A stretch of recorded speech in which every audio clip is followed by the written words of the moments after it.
Christianna. Wealthy College Kids. Christianna Hurt. Wealthy College Kid, Christianna Hurt. The Wealthy College Kid. Christianna Hurt, owner and founder of Wealthy College Kid. This is a overdone video. I feel like there's gonna be a lot of sadness in this video, but at the same time, I feel like it needs to be said. So, as you guys know, I'm wearing Sleep World. I don't have any kids, so I can't show you just getting kids, but I just want to get into clothing. I feel like the do's and the pros is, number one, it's very cool to be like, I'm wearing my brand. Like, yeah, I think that is a flex in itself alone. It's really cool if you're creative and designing and you're bringing your stuff to life and you're matching it with your shoes and you're making clothes for, like, you know what I mean? Like influencers and stuff like that. The cons.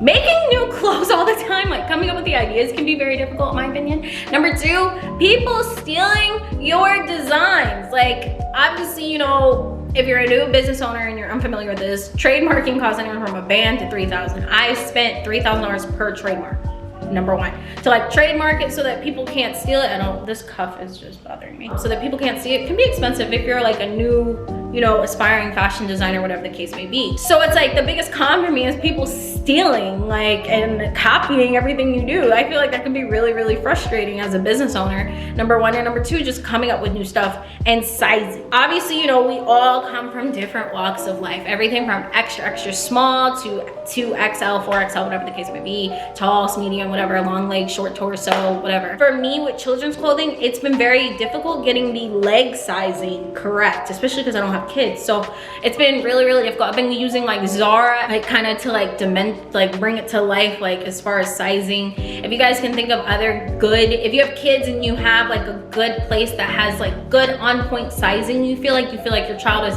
average size, do not message me if your 2-year-old is the size of a 5-year-old, like height wise. I'm not saying big or small. I'm literally saying like some children are taller than others. I don't like to say big. I like to say tall, or, you know, thinner, you know what I mean? Or like, you know, I don't want to say bigger, I don't know, healthier.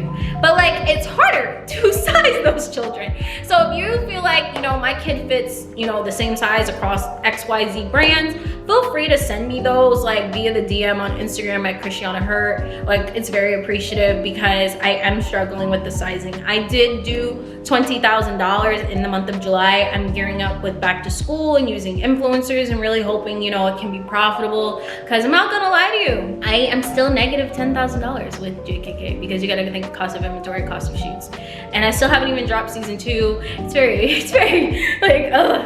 I feel like I would have more fun with it if I had a kid. Like, I constantly think that, but I don't know. I'm doing my best, especially with everything else going on. But now, like, one, my automation staff is top tier, clean, pristine. I hired 4 more people to really just go the extra mile for people and really make sure that we're celebrating everybody that's making money publicly. So I'm really just taking a step back and really focusing on sizing, as well as looking for better kid models, if that makes sense. Like, when I say kid models, I mean like kids that dance more rather than like the child that just kind of like stands in the clothing. I'm looking for like more like active, photogenic, maybe energized type vibes for the content, because I feel like that would do better. But I don't know, I feel like the pros and cons is just people stealing the stuff. The sizing is really difficult.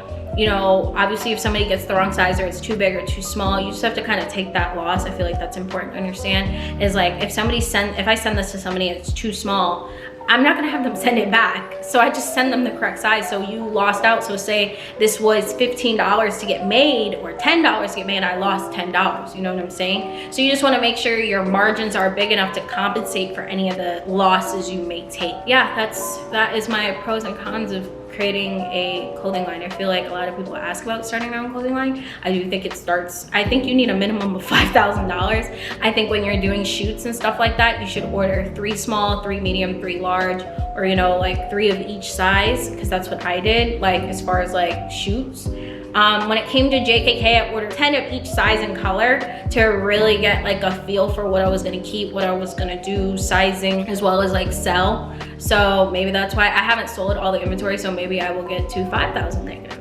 But I do think by month 8, like live, it will be fine. Like, I do think that it will be fine, like long term. I just have to be patient. But if you were thinking about starting a clothing line, just understand, like, you need a website, you need models, or your friends and family, you need shoots, or go to a parking lot and do it yourself. You will get, if you go viral, people are gonna steal it. Like, people will talk shit if you're not fast with your shipping, if you're unprepared for the amount of orders you're getting. So just take that into consideration, in my opinion.